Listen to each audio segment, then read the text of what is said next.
All right, guys, welcome to On Cloud 9 podcast. Yeah. Today's guest with me is Ollie Manifest. Introduce What's yourself, up, baby? Ollie. It's your boy Ollie. I'm out here.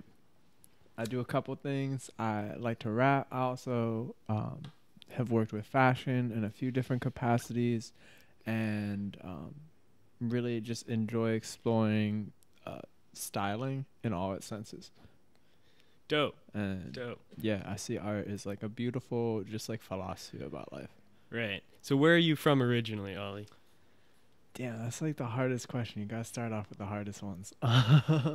I've actually traveled like pretty much my whole life, so I'm not from anywhere specific. I graduated from the Pittsburgh area. Like I Okay. graduated high school there.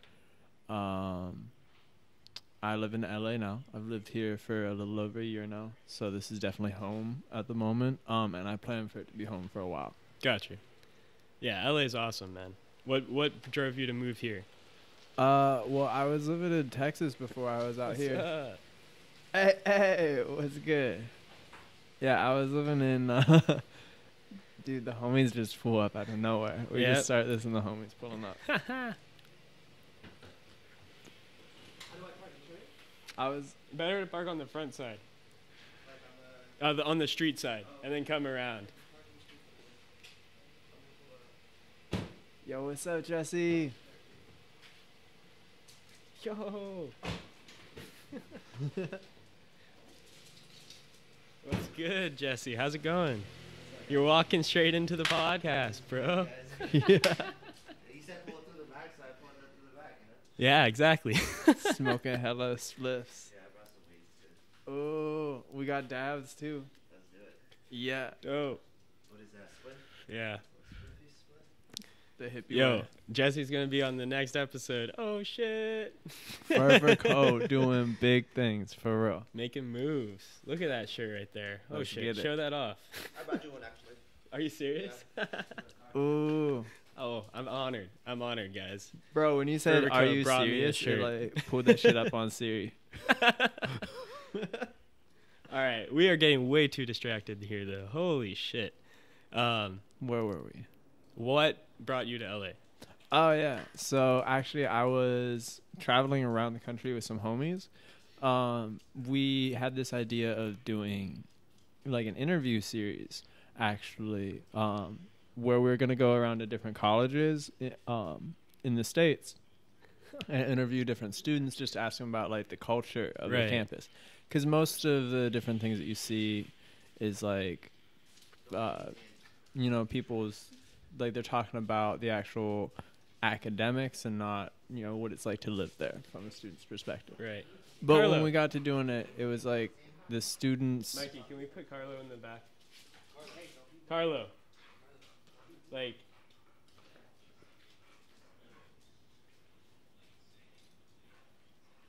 There was a lot of roadblocks, and then like roadblocks are really cool, I think, in life when you're pursuing your dreams, because they help you decide whether or not that's actually what you want to go for. right.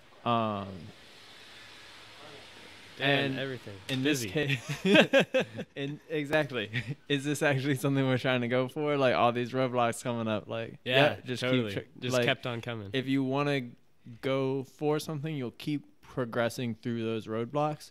If it's something that's not really your passion, if you're not really about it, those roadblocks, they'll stop you. And that's kind of what ended up happening in that instance for us. For specifically me, I was like, I'm not feeling this anymore. I felt like the way we had structured it was going to require me to put on like a very professional appearance, and that was something I was like right. not trying to do. I realized I would do a lot of these, like I was in LA for the first time, and it was the first time, like I said, like I traveled so much, there wasn't a whole lot of like feeling at home when I would That's go to new awkward. places. 1 second. I gotta walk away. Okay.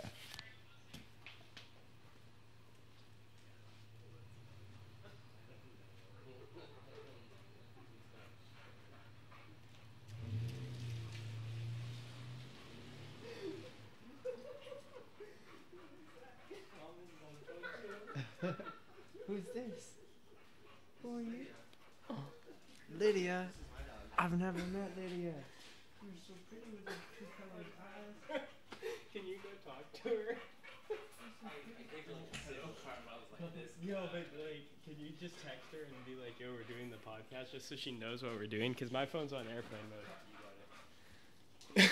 You guys are more than welcome to like sit over there, like grab chairs. The owner of the lady, not in here, but like right here. Oh wow, that was something. Okay, we back.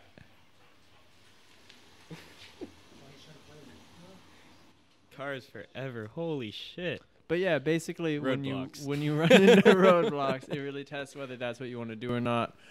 For me, I was realizing these roadblocks, this wasn't something I wanted to do. I was in LA, and it was like the first time I really felt at home because I had traveled so much, been so many different places. But every time you go somewhere new, it's like you got to get used to it and things. But I was pretty much raised off of like skateboarding culture and like the streetwear blogs that came out of LA. So actually coming here, it felt way more natural to me than like most other places I had been. So I was instantly just like, yo, I really felt the urge to like put roots here. And that with the different things I was pursuing, like the fashion blog I had at the time, and my rapping, it was like, this is where you need to be. It just made sense. Yeah, it brings a lot of people here. So what drove you to do fashion and music and stuff? Well, a lot of it was just from an early age, I just knew that's what I wanted to do. Like, I would think about, like, what do you want to do? And I would picture myself, like, on stage, like, performing. Or, like, I would see myself, like, coming up with clothes. Like, I was always obsessed with what I was going to wear. Like, even when I was 2 years old, like, getting ready for preschool and shit. Yeah. Like, I'd be, like, at the time I was a cowboy. So you were very fashion focused. Yeah, I was so specific. Like, Mom, I have to wear this specific cowboy hat. One time, it was, like, raining, so I had to wear my white cowboy hat instead of the black one, and I, like, threw a fit. I was like, nah, like, this isn't the vibe today, Mom. Like, I need to wear the black cowboy hat. After that, she got me, like, a thing to cover the cowboy hat when it's raining. Wow. So, yeah. So you were all, it's like shoe covers for people that are caring about their shoes.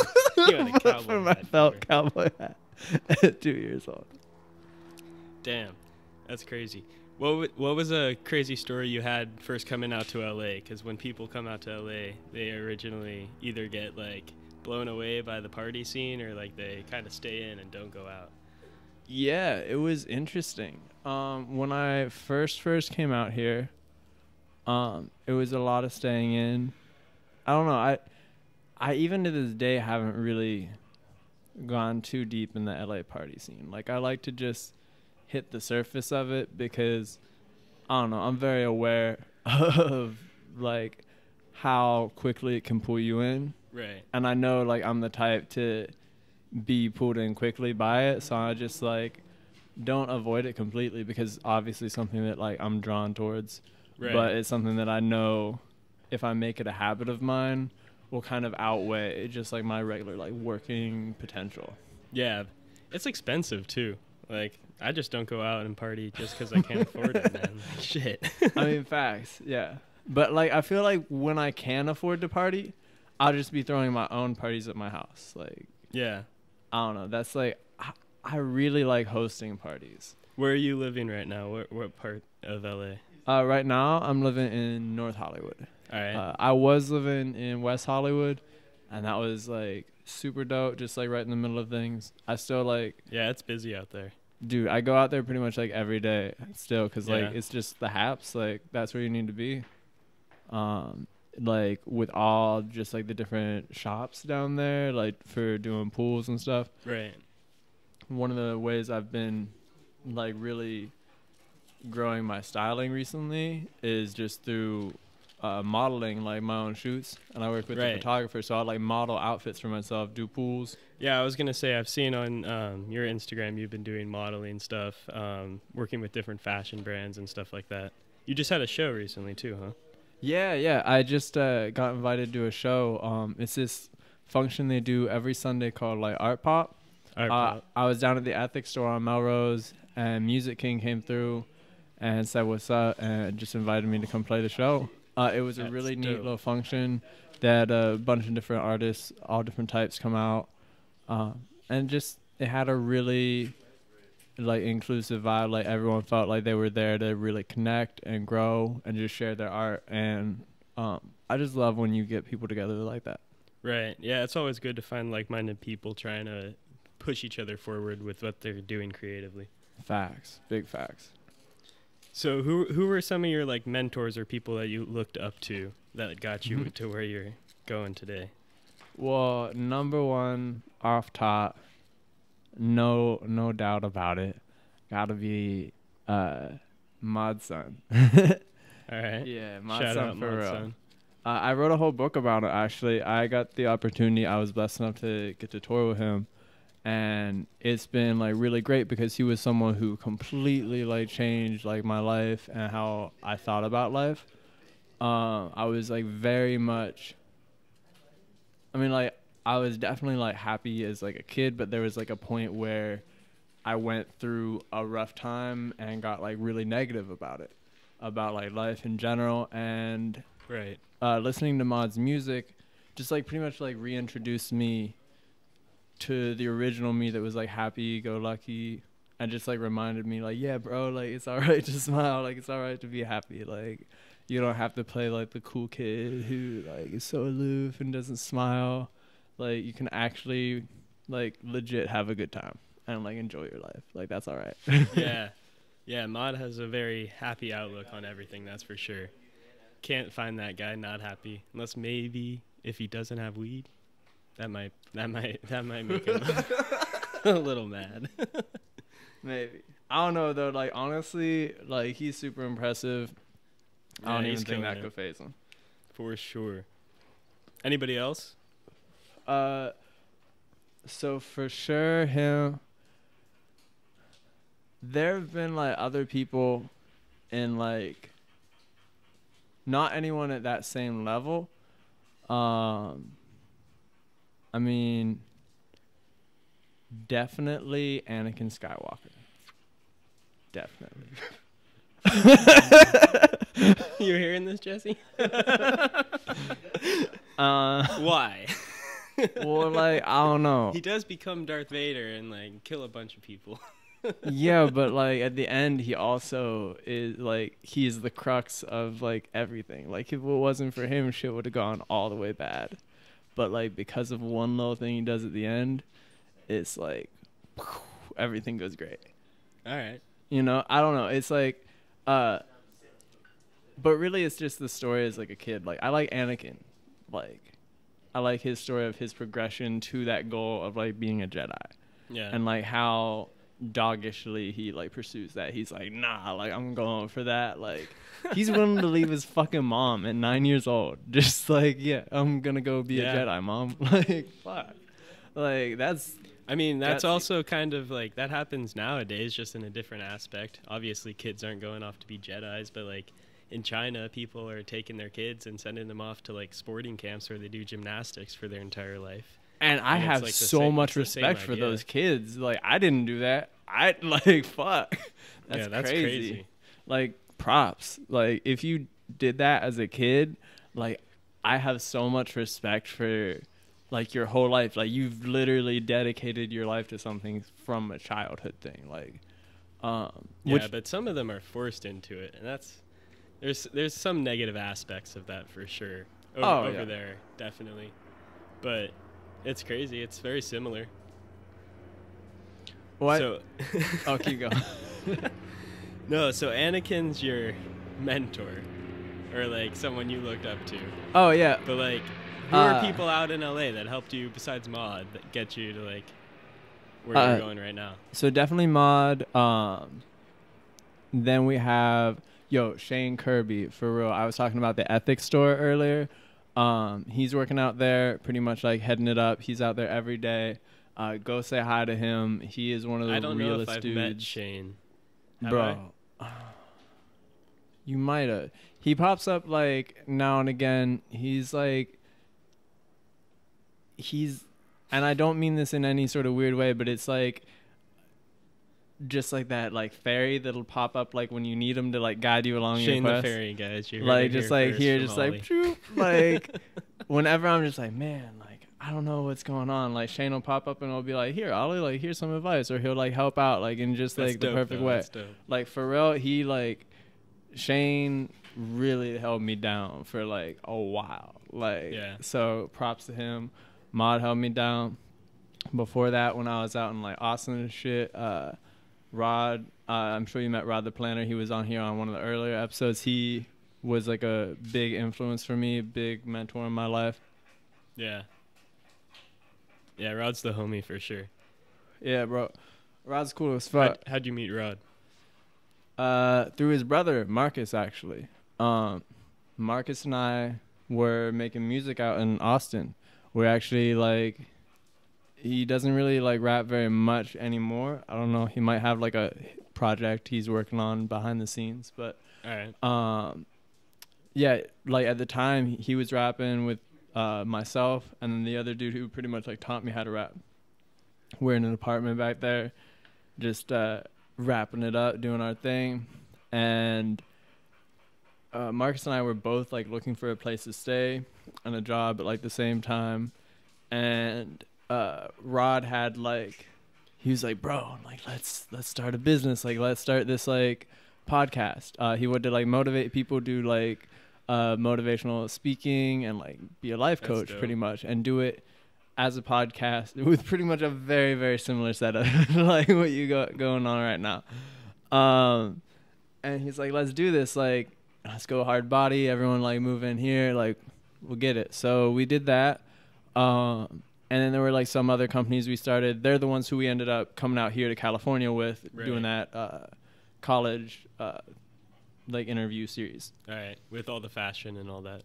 Well, the fashion was like, that was my own side Okay. brand project thing that I would do in So my what free was time. the college interview thing? That was the what is called like Campus Clever. I don't know, like it was one of those things where it's like we were going to go around and talk to these different college students and ask them about how they felt about their college experience at the different schools, kind of compile that and just like talk about that. But yeah, that's where it ended up. You know, that was a really great catalyst to getting us to where we realized what we really wanted to do. Rod was like, you know, is this still a good idea? But it wasn't what he wanted to do. What he wanted to do was make movies. What he wanted to do was focus on that side of things. And now he's like going to work on making a movie about Mod. I think they might be doing it as like a vlog or a video series now. Yeah, I've talked to him about that. It sounds pretty interesting. Yeah, so it's really great to see then like two of the people who have like mentored me and kind of inspired me like working together, and yeah, getting to see that like just like take form and evolve. That's dope. So what are you working on now? What's upcoming that you can tell these guys about? Check you out on. Yo, so I'm super duper duper excited. I have a new project coming out in like not even a week. This past like spring, summer, I began in like a relationship that really stirred up some like deep emotions that I haven't felt for a while. So I was like, damn, like this is perfect sauce for like writing something down. So I just basically made a whole bunch of songs within that time period, and it was all like that same subject matter, that same like feeling, and I just wanted to bottle that up to like kind of express that as one piece. Right. So I just threw it as like it's gonna be a 5-song EP. Just gonna have a little chunk of my heart on it. It's called For Lil Mama. For Little Mama. For Lil Mama, you know, was good. Alright. And yeah, it's gonna be coming out here December 16th. We're gonna have the release party December 20th. Come on out if you in LA. DM your boy for the deets. You know it's good. You heard it here first. The On Cloud9 podcast. Yeah. Ollie's For Little Mama. Although this might be coming out like after the 20th. Nah, I think we'll try and get it on before. Okay, bet. We'll Yeah, see come what on we out, can baby. All right, dope. Anything else? Take fat dabs all day. Yeah, Fucking hit that Yeah. shit right now. Ooh, we go get it done.